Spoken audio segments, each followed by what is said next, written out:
écoutez Radio Ma'arif.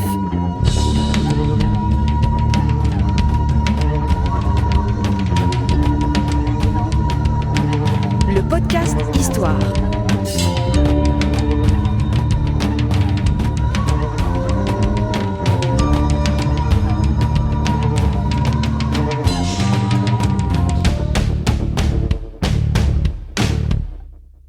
Le podcast Histoire est produit avec le soutien de Maroc Télécom. Bienvenue sur Radio Ma'arif, un nouveau podcast Histoire qui vous emmène cette semaine dans la préhistoire marocaine. On va remonter le temps avec Abdelkhalek Mjidi. Bonjour, c'est Abdelkhalek. Bonjour, monsieur. Vous êtes, alors Abdelkhalek Mjidi, c'est un archéologue préhistoricien. C'est Préhistorien. ça? Préhistorien. Oui. Pardon. Et un chercheur. Et un chercheur, oui. Voilà. Et spécialiste en art rupestre. Oui. Alors expliquez-nous, s'il vous plaît, qu'est-ce que l'art rupestre? Donc, l'art rupestre comme matière archéologique représente relativement le deuxième épisode de l'histoire humaine.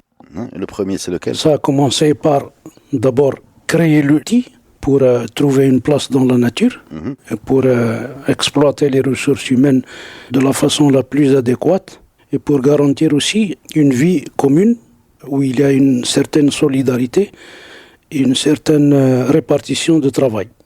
Donc il y avait des élites qui excellent dans la chasse, d'autres qui excellent dans la fabrication des outils, etc. Et de là, la tradition technique et technologique a commencé. Et donc l'homme a fait le premier pas vers un voyage très très long qui va durer à peu près 3 millions d'années. Et ça lui a pris plus de 2 500 000 pour créer une valise d'outils de quelques 350 types. Si on compare avec la création des outils actuels, donc on voit la différence. Donc on était obligé de passer des siècles et des siècles pour changer un type vers un autre, quand la fonction change, quand le climat change, quand les ressources naturelles changent. Et donc, quand il a créé le premier outil, là, il a commencé à penser, il a commencé à formuler d'abord l'outil dans son cerveau et après il le fabrique. C'est ce point qui l'a séparé de la nature relativement. Donc une fois il a taillé la pierre pour avoir un bord aigu pour couper le bois, pour casser des noix, pour tuer un animal, pour casser les os, pour déguster la moelle des os, etc. Donc tout ça, c'est une interaction entre la nature et l'homme qui a créé cet être vivant social qu'on va appeler après l'homme. Mais avec l'apparition de l'art, il est devenu encore 2 fois sapien. Il existait, il savait, mais quand il a commencé à dessiner et graver, il avait la conscience de savoir qu'il sait. Il est devenu un être qui réfléchit à lui-même, conscient de lui-même, de son existence. Ce qui a fait la différence entre l'homme et l'animal. D'accord, donc l'art rupestre, c'est de l'art. C'est de l'art. C'est de l'art qui est plus large si on le compare avec les arts qu'on a actuellement. Il est plus large parce qu'il est en même temps relève de la beauté, mais en même temps il est une manipulation positive de la conscience collective. C'est une façon de gérer les collectivités et ce sont des formes et des signes et des symboles reconnus par la majorité des groupes, ce qui les a soudés. Donc l'art préhistorique, il a une fonction sociale, était en fait une idéologie qui rapproche les gens. Waouh. D'accord, mais quelle idéologie? Mais comment vous savez ça déjà? Les idéologies, on le sait par les sujets par exemple, par la répartition de quelques sujets sur une surface, par l'utilisation d'un animal comme signe. Quand on dessine un cheval, c'est pas forcément un cheval. C'est un cheval, oui, comme force de travail. Mais en même temps, c'est un signe reconnu par le groupe. Et donc ces gens se rassemblent dans une grotte ou sous un abri sous roche. C'est pas pour apprécier seulement la beauté de ces dessins, mais surtout pour régler des problèmes. C'est une occasion en même temps. C'est pourquoi j'ai dit une idéologie, parce que quand les chasseurs visitent une grotte d'une façon récurrente, une fois par an ou bien une fois par 6 mois, je ne sais pas, on n'a pas vraiment la dynamique de visite de ces sites, mais on sait très bien qu'ils sont visités périodiquement. Et donc ces dessins sont fort probablement été ravivés. D'accord. On les repasse. Entretenus, quoi. Entretenus. Donc ça représente quand même quelque chose reconnu par la majorité. Et quand on reconnaît une idée par la majorité, ça veut dire que cette idée, ce signe, ce symbole nous gère. Il gère la relation entre nous. Et par la même occasion, il gère la relation entre les groupes. D'accord. Et donc l'art rupestre, c'est quelque chose qu'on doit étudier, qu'on doit apprécier, mais qu'on doit sentir aussi. Parce que ça nous donne une idée plus profonde qu'on peut l'imaginer sur l'homme préhistorique.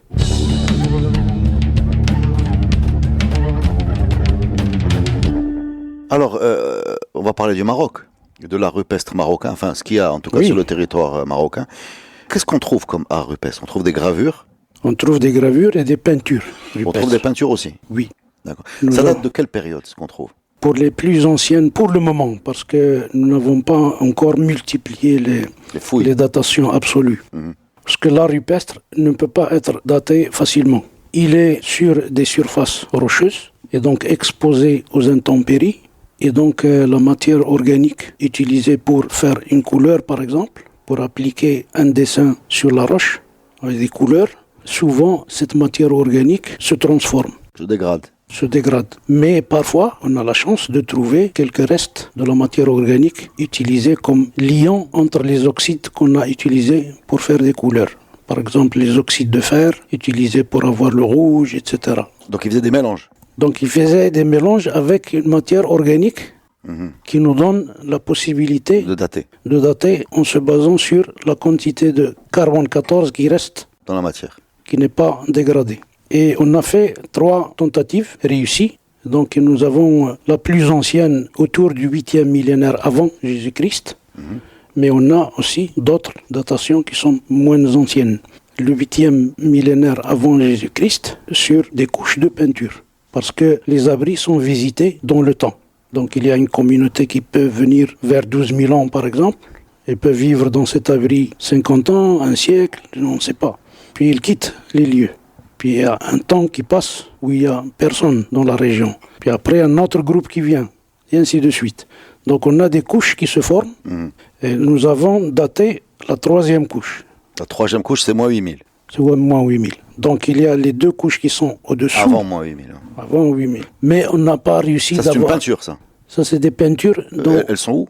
Ils sont dans la région de Tantan. D'accord. Nous avons la majeure partie du patrimoine rupestre peint se trouve dans la région de Zagoura, de Tantan et au Sahara marocain.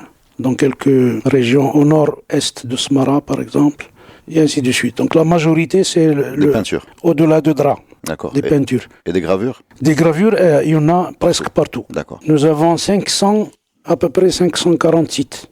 540 sites de gravures? Au Maroc, oui. Est-ce que le plus grand, c'est Aït Waziq? Aït Waziq, ce n'est pas le plus grand, mais un des... C'est celui qui sort le premier sur Google. D'accord. Il travaille bien sur Internet. un des sites emblématiques, si on peut dire, parce qu'il y a un grand nombre de gravures de chasseurs, de communautés de chasseurs.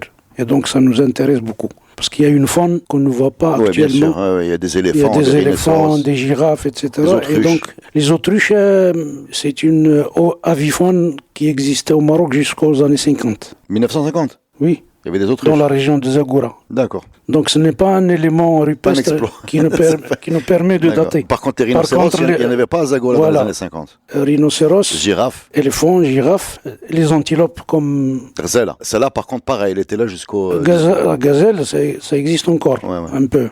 Par contre, les adax, les oryx, par exemple, ça existe, mais au-delà de la Mauritanie. Au Maroc. Tout ça, c'est dans les sites de gravures. Des réserves actuellement. On est frappé quand on regarde ces gravures, parce que vous êtes un spécialiste, mais en regardant un peu avant de vous rencontrer, on est frappé par la beauté de ces gravures. Oui. C'est harmonieux, c'est pas du tout quelque chose... En vérité, je m'attendais à des choses très basiques, très primitives, j'ai envie de dire. Mais en fait, c'est des vraies belles choses. Oui, l'habilité de l'homme préhistorique, c'est qu'il pouvait créer des panneaux qui sont dynamiques avec un outil dur sur une surface dure en gravant des roches comme la quartzite ou bien le grès. Et avec ces traits simples gravés, il crée une dynamique. Ces figures figées, quand on prend en charge tout le site, on visite tout le site, on commence à avoir une image dans le cerveau qui bouge quand même. On voit les éléphants, etc., les ovins, les oryx, les adax. Et donc, il y a une dynamique qui est créée avec des traits simples. Et ça, ce n'est pas facile. C'est un film, vous voulez dire qu'ils faisaient un film? Oui, parce que pour eux, c'était quelque chose qui influence la vie réelle. Combien vous avez trouvé de sites de sculpture? 540 à peu près. Ouais. Dans ces 540 sites de sculpture au Maroc, on parle du Maroc, la plupart se situent, on peut les dater à quelle période à peu près cela? La majorité dépasse légèrement la période Holocène, c'est-à-dire autour de 12-13 000 ans. Ah, c'est avant les Avant peintures. l'Holocène. L'Holocène a Donc, commencé c'est avant à les 10 000. peintures. Non, on ne fait pas de différence entre les peintures et les... D'accord, Il y avait un développement des peintures et des gravures à la fois. d'accord. Donc Sauf ils ne sont pas passés de l'un à l'autre, ils ont fait tout, quoi, comme aujourd'hui. en Sauf fait. que les communautés qui appréciaient les peintures, peut-être ils sont de cultures différentes. Hmm. Parce que ces gravures ne sont pas faites par une seule culture. C'est des cultures matérielles réparties sur 12 000 ans au moins. Donc on est en moins 12 000. Au moins 12 000, oui. Et comment vous datez des sculptures? Puisque vous nous avez parlé Donc, de la technique de la peinture, on a compris le carbone 14 du diluant, Oui. mais pour les gravures, on fait comment? Les gravures, donc, il y a d'abord datation culturelle. De style? Les styles, la répartition des sujets sur un espace. Donc on a déjà une sorte de grille pour placer un ensemble cohérent de figures. Quand on dit, par exemple, pour l'Europe occidentale, si vous dites à quelqu'un des peintures magdaliniennes, il va tout de suite comprendre qu'il s'agit du cheval, de ça et de ça. Donc il y a déjà une grille culturelle tracée par les archéologues qui ont travaillé déjà sur l'art rupestre. Au Maroc, nous avons 3 périodes connues, 3 périodes culturelles, on veut dire. On appelle la période des chasseurs Tazina parce que les premières figures de Tazina sont trouvées dans le site de Ain Tazina en Algérie, en face de Figuik. D'accord. Ça, c'est des éléphants, des rhinocéros, c'est des animaux. Oui, la période chasseur. faune dite éthiopienne, la grande faune. Donc ils étaient des chasseurs de grandes antilopes, etc. Donc c'est des gens qui vivaient de la chasse et qui suivaient le gibier partout. Donc il y avait une dynamique de déplacement au nord de l'Afrique, à travers des couloirs topographiques et le long des cours d'eau. Quand il s'agit d'un climat semi-aride, dans la marge du Grand Sahara, donc ils font des circuits qui sont tracés selon les ressources naturelles et la facilité de déplacement. D'accord. Et c'est une façon de s'adapter à la nature.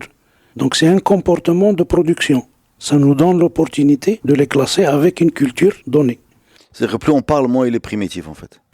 Plus, Ensuite, il y a la période bovidienne, c'est ça? Après, c'est le bovidien qui nous documente la domestication, la transhumance, le rôle du berger dans la société, le rôle de l'éleveur. Donc on commence déjà à dominer la nature. Ça, c'est une autre période. Donc c'est une autre période. Est-ce que c'est des périodes Et c'est consécutives? C'est-à-dire il y a le chasseur, ensuite bovidien? Non, ils ne sont pas Consécutives. consécutifs comme une autoroute, non. Non. Il y avait des communautés qui continuaient à vivre de la chasse, mais à côté, il y avait des gens qui savaient déjà élever le bœuf.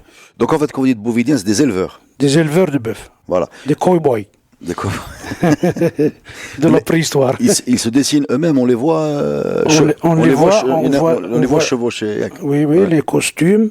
Il y avait le bœuf porteur, on l'appelle bœuf porteur, qui est il y avait aussi des signes et symboles vestimentaires. Il y avait aussi par exemple, des pendentifs jugulaires pour les vaches, pour les protéger moralement, etc., pour avoir plus de petits. Donc il y avait tout un monde. Mais comment ils sont habillés, ces gens-là? Puisque vous avez Ils s'habillaient souvent de peau de bœuf. Parfois, il y a des peaux d'autres animaux. Et il y avait aussi les tresses de plantes. Parce qu'il y a des dessins anthropomorphes qui ont des jupes, des costumes, comme par exemple Des tuniques, sur le Atlas, des tuniques. Sur le Atlas, nous avons des franges qui sortent comme ça. Apparemment, c'est du cuir. Donc, ils étaient pas seulement des habits pour se protéger du froid et du chaud, mais aussi une façon de vivre aussi. oui, Une façon d'esthétique, quoi. Oui. Et au niveau des femmes, il y a même des coupes de cheveux, comme ça. On peut voir dans les peintures de Tassili, on peut voir clairement comment les femmes se coiffaient. Ça ressemble beaucoup au style des années 60 en Europe occidentale. Oui, si vous voyez les peintures de Tassili Nadjer en Algérie, c'est fascinant. C'est-à-dire comme Catherine Deneuve, c'est-à-dire avec des... Comme ça, avec des cheveux courts comme ça. D'accord. Ensuite, il y a la période libico-berbère, c'est ça? C'est ce que j'ai lu sur Internet. Oui, c'est une chronologie principalement européenne. Parce que l'école marocaine, actuellement, on peut parler d'une école marocaine parce qu'on est déjà une vingtaine de personnes qui travaillent sur l'art rupestre. Alors, je ferme mes notes, puisque vous êtes l'école marocaine, et je préfère les... Voilà. Écoute, racontez-moi l'école marocaine, puisque là, je répète bêtement ce que déjà, il parle de l'ibuco-berbère, c'est-à-dire c'est une période, la dernière période de la tradition des arts rupestres. Pour nous, déjà au Bovidien, il y avait des éléments qui nous montrent la spécificité du nord de l'Afrique. Quelle est cette spécificité? Qui va se développer vers la mazirité, vers ce qu'ils appellent l'ibuco-amazir. Il y a des plumes sur les cheveux, des bracelets pour les hommes ici, au pied, à la cheville. Donc des signes et des symboles qui vont être utilisés même dans l'écriture, ce qu'ils appellent l'ibuco-berbère. Donc on ne peut pas parler d'une période qui commence... Si on suit la chronologie européenne, l'ibuco-berbère pour eux, c'est autour du 3e siècle, 3e siècle avant. Pour nous, les éléments amazirs de la culture matérielle au nord de l'Afrique, il faut les chercher au moins au 6e millénaire. 6e, 5e millénaire. Il y a une grande différence. Donc, on essaie de changer cette chronologie pour parler de société de chasseurs, société d'éleveurs, et puis société de vulgarisation du métal. Les Bovidiens tardifs ont commencé à fabriquer le métal. Et donc ils ont fabriqué le bronze, le mélange de cuivre et étain, pour créer le bronze. Et ça a constitué une nouvelle époque. Parce que quand ils ont créé l'outil métallique, déjà la femme va perdre son statut dans la société, parce qu'elle était le pivot de la vie familiale, etc. Donc l'homme est devenu plus important. Ils ont donné un nouvel élan pour la vie politique, si on peut dire. La relation entre les tribus a changé complètement. Pourquoi? Moi, j'ai le métal, je suis plus fort. J'ai le secret du métal, je suis plus fort. Parce que je produis plus et je peux tuer les voisins avec des armes qui sont plus efficaces. D'accord. Et donc, à partir de l'âge du bronze, on va remarquer qu'il y a des décalages de développement. Décalage de développement et l'apparition de quelques groupes qui vont devenir après des formations politiques centralisées. Ça va donner les Phéniciens à l'est, ça va donner les royaumes comme la Numidie, etc.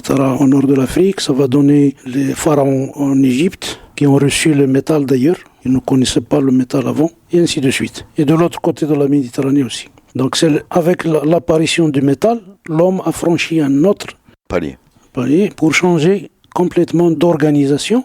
Et on va remarquer ça clairement dans l'art rupestre. Comment vous le remarquez? On va remarquer qu'il y a des sujets qui sont soigneusement, méticuleusement travaillés pour montrer l'importance de la personne qui tient par exemple une lance. Et donc on remarque clairement qu'il y a une élite qui apparaît. On va trouver des enterrements qui sont très riches. Un homme qui est mort, on peut l'enterrer facilement dans une fosse et puis c'est fini. Mais là, on trouve un tas de pierres, un mur, une entrée. On a ça chez nous? Oui. Où ça? Les timuli, partout au sud du Maroc. Ce sont des... Là où il y a l'art rupestre, on trouve les timuli. Timuli, c'est des tombeaux en fait? C'est des tombes, oui. Des tombes préhistoriques. En forme de tas de pierres? Nous avons plus de 23 formes externes. Ce sont des cultures. Parce que la façon d'enterrer, ça va avec la culture. Mais c'est une question de personnages importants qui sont enterrés là? Voilà. Donc on a l'apparition d'une élite. D'une élite, oui. Donc tout ça, c'est des enseignements de l'art rupestre. L'art rupestre, en fait, c'est une écriture.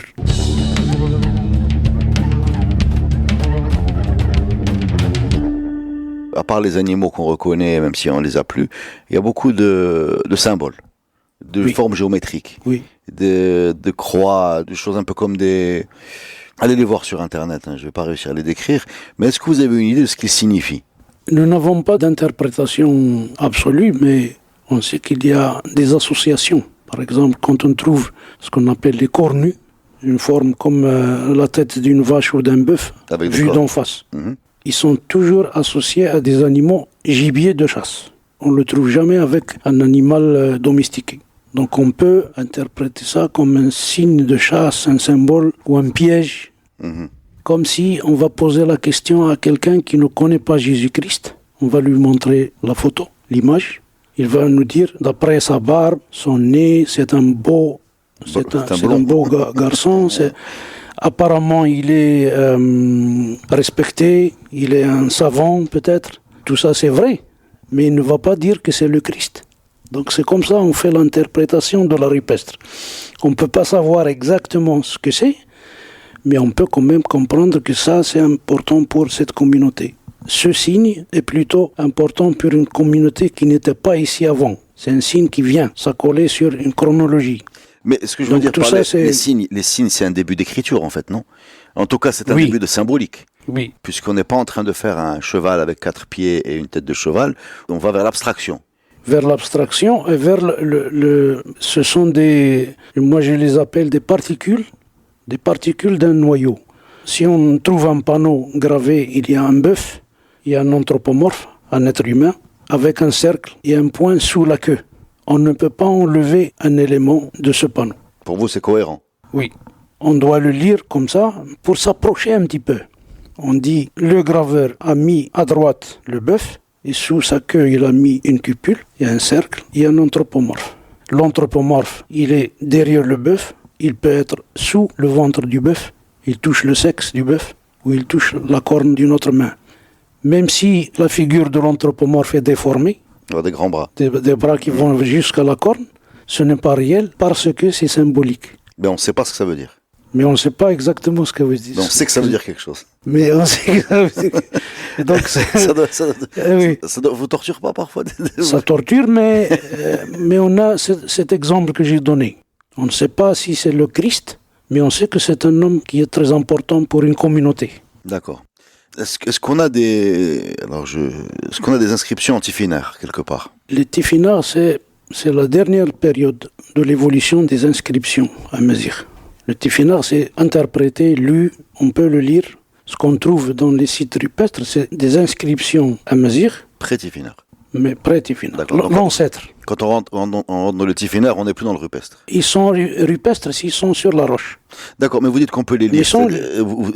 Chez les Touaregs, on peut les lire. D'accord. Parce qu'ils sont faits dernièrement, c'est-à-dire subactuels par exemple, ou actuels. Les gens qui ont gravé ça, ils ont laissé la tradition, et donc on peut. D'accord. Les descendants peuvent les lire et comprendre. Est-ce que vous trouvez souvent des sites de gravure ou de peinture, vous? Oui. C'est-à-dire à quelle fréquence dans une année vous en trouvez 2, 3, 10? Les Français et les Espagnols ont découvert à peu près 250 jusqu'à 300 sites. Et les découvertes qui complètent les 540, c'est des équipes marocaines qui ont découvert ça. Donc c'est on fait des prospections. D'accord. On fait des prospections, des missions de prospection. Et ça dépend des moyens. Quand on nous donne une voiture, donc on fait plus. Quand on nous donne pas de voiture, on peut utiliser un âne. Moi, je l'ai acheté à Tissint et je l'ai vendu à Fomsguit. Donc j'ai pris avec moi un peu d'orge, un peu de paille, du papier, du plastique. À l'époque, il n'y avait pas encore le numérique, donc j'avais quelques pellicules que j'ai gardées dans un sachet noir. Et puis je fais au souk de Tissint, à la province de Tata, j'ai acheté un âne avec son équipement. Berda, le bas au choueri. Et j'ai fait Mrimima, etc. jusqu'à Fomsguit. Donc j'ai documenté quelques sites. Tout seul? Cette mission, oui, j'étais seul. Parce qu'on ne peut pas... Non, on peut pas avec on peut pas soutenir 2 ou 3 personnes. Déjà, l'âne mange beaucoup, etc. Donc, et quand je suis arrivé à Fomsguit, je l'ai vendu. Est-ce que vous avez trouvé quelque chose? Je l'ai acheté à 1200 et je l'ai vendu à 1100. D'accord, donc vous avez loué un âne, en fait, pour 100 dirhams. Oui. Est-ce que vous avez trouvé quelque chose entre Tissint et Fomsguit? Des sites qui sont déjà connus.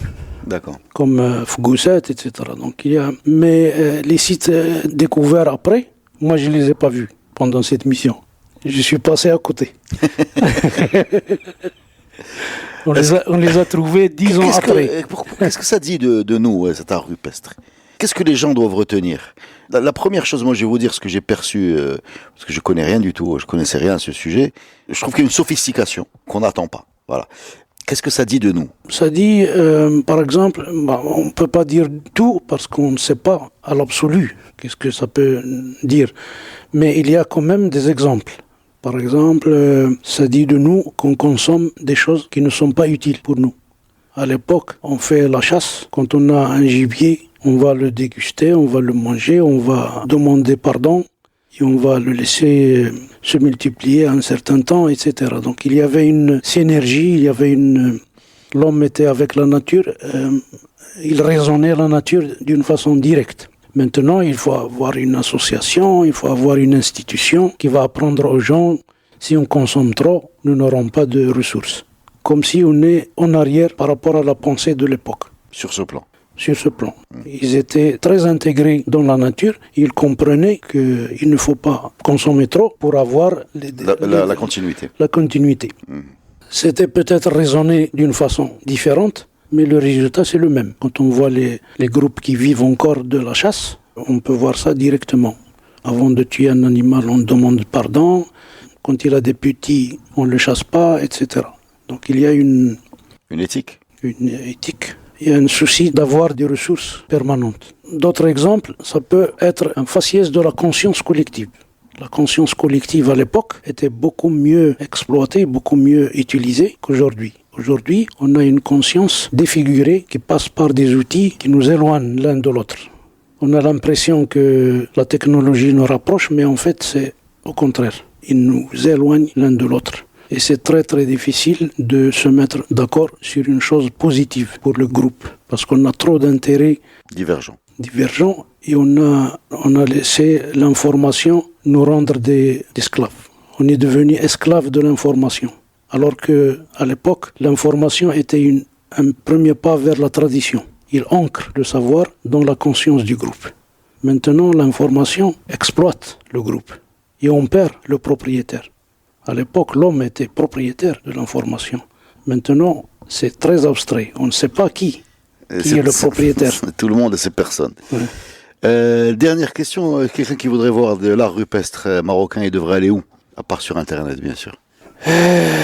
C'est un problème. Ça, c'est un problème parce que si on veut une réappropriation, si on veut se réapproprier ce patrimoine, on en parlait il y a quelques minutes de ça, il faut créer par exemple des chaînes de télévision culturelles spécialisées dans tout ce qui est patrimoine, culture.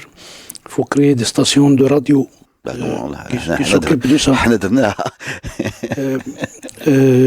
Donc il faut que ce type de patrimoine soit présent à l'école, à la maison. Je ne veux pas dire occuper tout l'espace de l'intérêt des Marocains, mais qu'il soit plus présent que maintenant. Parce que quand les gens visitent les sites, la majorité ne sont pas avertis. Ils disent qu'on ne savait pas que ça existe, on ne savait pas que nous avons ça. D'accord, maintenant ils sont avertis. Oui, donc vous êtes en train de faire quelque chose de très très important. Alors, si Abd Khalaq, dites-nous ce que c'est que Tira aux origines de l'écriture au Maroc. Qu'est-ce que ce livre? C'est un travail tricéphale. Avec 3 cerveaux. Trois cerveaux. Malheureusement, Si Mustafa Nami est décédé, donc il était le dynamo de cette entreprise. On a fait le terrain pour inventorier toutes les inscriptions rupestres au Maroc. Au début, on voulait faire aussi la zone du nord et on voulait aussi intégrer les inscriptions arabes. Mais nous avons trouvé que c'est beaucoup trop pour 3 personnes qui n'ont pas pratiquement de moyens. Il faut citer le troisième, on a 2 noms, il y en a le vôtre, puisque dans le projet. C'est Ahmed Skounti. C'est Ahmed Skounti qui était également invité dans notre podcast. Et moi-même. Donc on a travaillé à peu près 3 ans et on a pu rassembler toutes les inscriptions connues à l'époque. Maintenant, on a presque le double de ce qu'on a dans le livre. Vous avez fait ce travail en quelle année? 2004. D'accord. 2003-2004. Et maintenant, nous avons le double du nombre d'inscriptions. Donc on doit reprendre le livre pour intégrer les nouvelles c'est découvertes. Une sorte de dictionnaire, enfin de relever... C'est un inventaire, tout simplement, parce qu'on ne peut pas lire ces inscriptions. On a fait tout pour lire, mais il faut un Champollion. Champollion, oui, qui a décodé les... Plus intelligent que nous. les hiéroglyphes. Non, il faut trouver... non, parce qu'il faut trouver ce que Champollion trouvait, c'est-à-dire un grand texte. Il faut une équipe pluridisciplinaire. Vous croyez que c'est possible de décoder? Je crois que c'est possible si on utilise différentes approches. Mais c'est un challenge très excitant. Oui. Dernièrement, on est en train de penser à une analyse, comment on dit, il y a des jeunes qui font l'intelligence artificielle. On peut leur donner ces signes.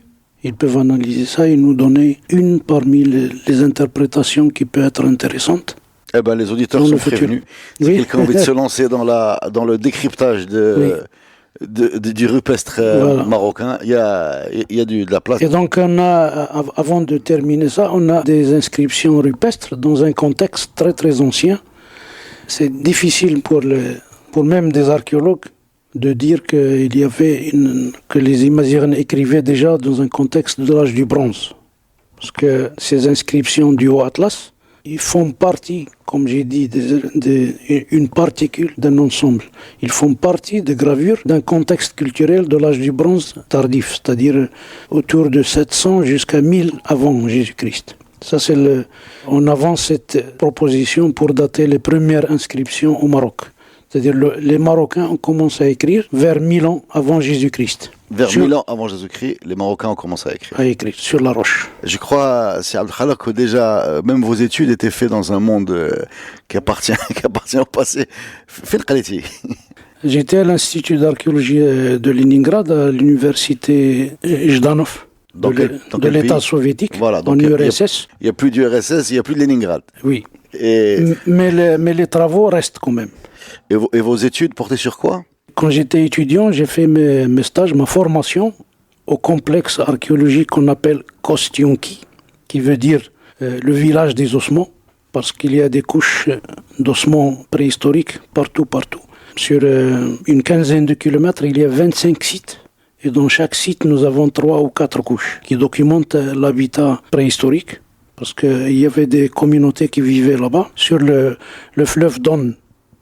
Sur la rive droite du fleuve Don, ils habitaient dans des cabanes construites avec des défenses de mammouth et couvertes par une peau de mammouth. Et à l'intérieur, il y a des foyers et il y a des sculptures de femmes à partir de ivoire de mammouth. Il y avait des boutons pour les habits. Donc, il y avait des aiguilles à chat datées de 23 000 ans. Donc, l'Ibrar a méchi le verre. Eh ben, oui. Je ne sais pas si on peut terminer ce podcast mieux que sur l'image d'une communauté russe qui habitait dans des cabanes faites d'os de mammouth et qui cousaient avec des boutons et des aiguilles il y a 23 000 ans, ça. Ils étaient des sapiens. Merci beaucoup. Eh ben, c'est le générique. Okay. On arrive au mammouth, on ne peut pas faire mieux.